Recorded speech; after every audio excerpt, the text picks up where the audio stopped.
ఎప్పుడైనా గమనించావా కన్నా? నువ్వు అస్సలు ఆగలేదు.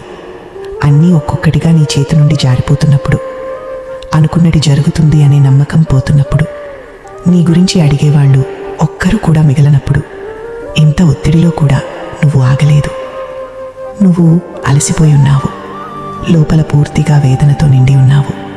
అయినా సరే ప్రతిరోజు లేస్తావు, మళ్ళీ జీవితంతో పోరాడటానికి బయలుదేరుతున్నావు. ఈరోజు నీతో ఎవ్వరూ లేరంటే నువ్వు ఓడిపోయావని అర్థం కాదు. నేనే నిన్ను నా చేతులతో నేరుగా మలుస్తున్నానని అర్థం.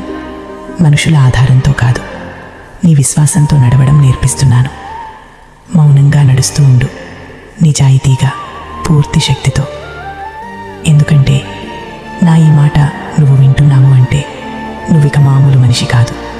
ఏదో శక్తి నా ఈ మాట నీకు చేరవేసింది అని అర్థం. అర్థమైందా?